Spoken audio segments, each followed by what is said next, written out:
What are the two features on the upcoming release of the Nike Air Max 1 Anniversary, orange and green? And I'm not saying there's a shoe that's orange and green, I'm saying there's one that's orange and one that's green. And if you're in Japan, they don't have those names, they have different names. I am in Japan, and I'll tell you about that in today's video.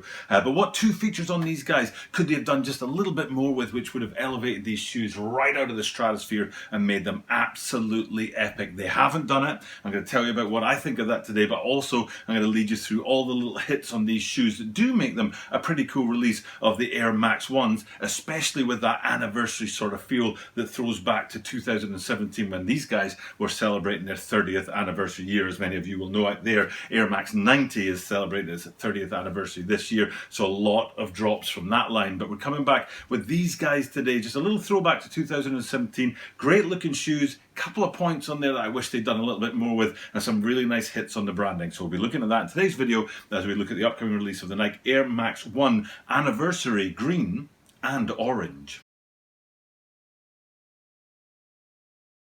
This is the Tokyo Bada 23 Sneaker Channel. Tokyo Bada 23 Sneaker Channel days. Mainichi Upsuno de, Mainichi Meeting Kudasai, and every single day from Tokyo, Japan, I bring you content about upcoming sneaker releases, sneaker news, and sneaker reviews. And today, that's no different as we come looking forward to July 30th and a drop of an Air Max 1. Now, when it says Air Max 1s, for me, I really have to look back about 3 to 6 months. I mean, we're talking almost 600 consecutive days of content, and on some of those days, double content, so well over 600 shoes that I've looked at, well over 600 shoes. So I forget when drop dates happen, but these guys right here, that's the Amsterdams and the Londons, and it's a sort of like wallpaper style effect, and I really like doing that video about those shoes, and I really like those shoes. And I think it was probably the first Air Max 1 that I looked in depth at. And then when I saw these guys coming, of course, I thought back to those Amsterdams and those Londons, and there is something on those that I wish they'd brought forward onto these guys. One of the two places that I feel a little let down on these shoes today.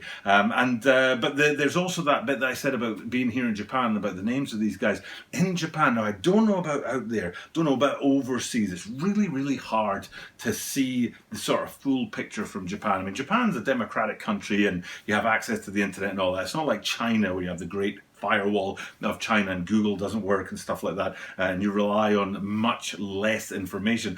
Here in Japan, of course, we have access to all of the internet as anybody else does out there, but it's still hard to get that information. It's still hard to know where to look and to see it all, because basically, you know, search engines default to Japanese, and it's really hard to sort of dig into it. So sometimes I get things wrong, and hopefully what I'm about to say is not one of those times, because what I've seen in the overseas internet information and social media and stuff like that is that these are called the Nike Air Max 1 Anniversary Orange and the Nike Air Max 1 Anniversary Green. But here in Japan, they're calling it Magma Orange and they're calling it Hunter Green. But I don't know if that's true of these shoes out there in the world. Now, if you do know that, if they do actually have those Magma Orange and Hunter Green names attached to them, please let me know in the comments down below. I love to learn stuff about sneakers at this channel, and it's one of the main reasons why I have the channel, is to learn from you guys out there. Or equally, if you know them just as Orange and Green and it's unique to Japan that they're called Magma Orange and Hunter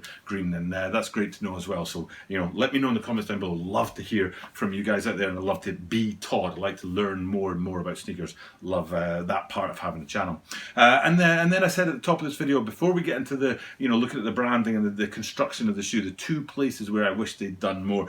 So what I'll do, instead of putting up the wallpaper, I'll put up the Londons. Now, I think I'm right in saying, gosh, if I remember rightly, the Londons one were more of a blue feel to it, which would make sense because that River Thames across the back of the heel there. And it was a suede midfoot on there, and then a different quarter line. And then if we flip that out to the Amsterdams that were more based on the canals of Amsterdam, and it was more of an orange or brown shoe, and then that midfoot there was leather, as you can see behind me here on the green screen, and then the quarter line was different to that. And that's the point on these ones today. And I'm deliberately not putting them up again because I want you guys out there watching this to be like, oh, that is interesting. The midfoot on those Amsterdams is different from the quarter line. What does that mean about this shoe today? So when I flip it out in a second, and you see this shoe today, or these shoes today, maybe you'll be like, oh, you know what, that is a bit of a letdown. So let's just go ahead and do that now. That was a terrible click of the fingers. And what you can see there now is today's shoe, which is, I don't know, I'll probably put up the green one. And you can see that the sort of midfoot area is in this very sort of matte, flannelly, rubbery sort of looking material. It looks like a wetsuit. You know what I'm saying? And that's kind of the standard, Air Max 1 material for up there. And you can see, like I said, on the quarter line, it's the same. And the colour on these guys come from those mud guards, if we can call them mud guards. And then the swoosh, that's standard kind of colour blocking for an Air Max 1. But I just wish they'd done a little bit more. I wish they'd gone that little bit extra forward and done something like they did with the Amsterdams and the Londons, where they played around with either the midfoot, or they could have done it with the quarter line. So that's sort of like, missed a chance there, Air Max, as far as I'm concerned, number 1.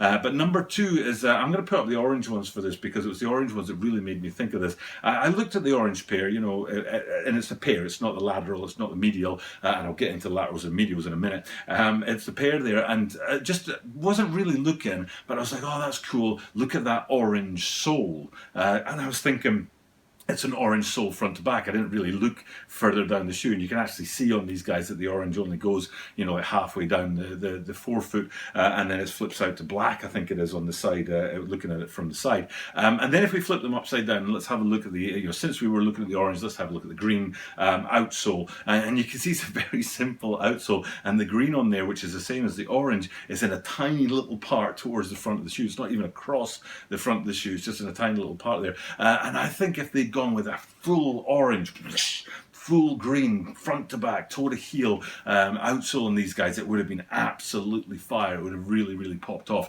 I think they do that a lot with the Air Max 90s. They play around with the blocking of the colour on the outsole, sometimes having black and blue and white playing off each other, for example, or sometimes just going with like a full front to back colour. And I think that would have really worked well on these guys. And I kind of felt like when I looked at these and saw the outsole, I was kind of like, why did you do that? Why didn't you go, full colour front to back? So my 2 letdowns on these, before I get into the branding and also that lateral medial thing that I was going to tell you about, the 2 letdowns for me is I think they could have done a bit more with the midfoot or the quarter line, one of the 2, instead of having them both in that same sort of wetsuit flannelly material. And then on the outsoles, having just a hit of colour instead of, a splash of colour across the whole shoe. I think that would have done wonders. Can you hear that? I don't know if you guys can hear that. I'll turn the volume up as loud as possible. It's my little girl's piano playing itself. Back in a minute.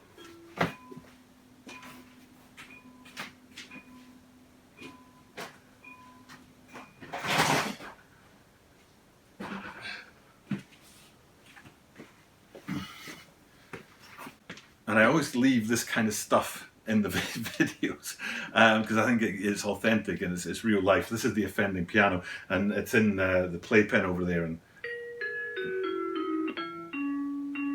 I think it might have been that one. Maybe it was that one. Was playing itself, so sorry about that. But like I said, I usually leave that stuff in the videos, and I hope I'll leave it in this one. In fact, I will leave it in this one. But anyway, where was I? I was talking about the medial and the lateral, I think is what I was saying. So medial first, and then we'll flip to the lateral.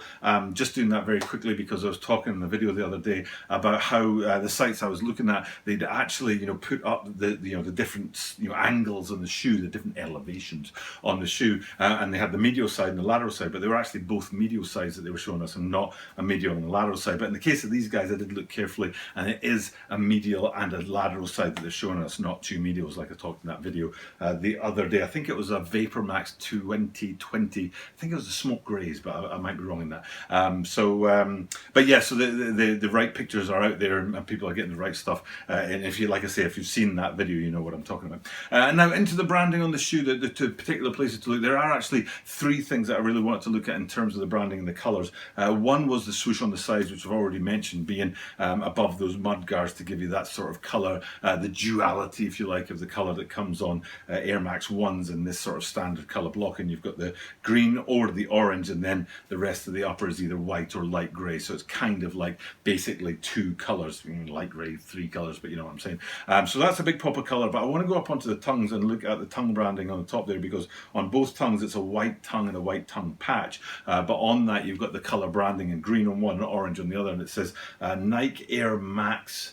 I think it says Nike Air Max, Nike Swoosh Air Max up there. And one of the things that was kind of to me about that, and it's almost like the Air Force Ones. I'm like ooh with the Air Force Ones, because on Air Force Ones, if you look at the tongue, it says Nike Air Force One, and that double air on there is always like to me, Nike Air Force One. And so these guys, what is to me is it says Nike Air Max, or Nike Swoosh Air Max on the tongue, in that color on that white background. And then if you go back to the heel, you can see it's actually on grey this time, but still with the same color. But instead of having the Max in there, it just says Nike Swoosh Air. And that kind of inconsistency, always like, I'm a bit OCD about things, and I would have preferred them to have a match up between the two. Actually, I would have preferred them to have a 1 up there on the tongue as well, Nike Air Max 1. But you know, on these guys, I'm not seeing it, but that's just me. And also on the insole, I probably could have mentioned this earlier, but the insole also matches the colorway of the shoe. So back out, I'll probably put up the thumbnail. I really like playing with my thumbnails these days and doing what I've done here. And you can see you've got the orange and the green sort of spliced together like a hybrid shoe. Sometimes people put in the comments that they thought that was the actual shoe. I think it was an Air Force One I did that with, where it was a red and a black Air Force One, and I just sort of hybrided them together. And the person in the comments was like, "Oh, that's a really fire shoe," and then watched the video and was like, "Oh, you're just playing with the thumbnail." But that's what I've done on these guys, and I like to be able to do that when it's a pair of shoes or a collection of shoes and stuff like that. So yeah, two great shoes. For me, like I said, a little bit of a letdown. I would have, the sole, the outsole and that midfoot, I think they could have done just a little bit more to bring them up, but they're still very clean, very classic. Do like my classic colorways and color blockings on shoes. As I said, I think it was yesterday when I was talking about the Air Jordan 3s, and I like it to be simple and following that simple pattern. So I still do like these shoes very much, but I think they had that option to elevate them up to the next level and they didn't take it. But that's just me. Maybe you have a difference of opinion. Tell me about it in the comments down below. For now though, time for me to sign off. Thank you guys for checking out the content and my little interruption from my girl's piano, and I hope you appreciate that. I appreciate the content. You know what, I do this every single day, and that means that you are guaranteed to see me tomorrow.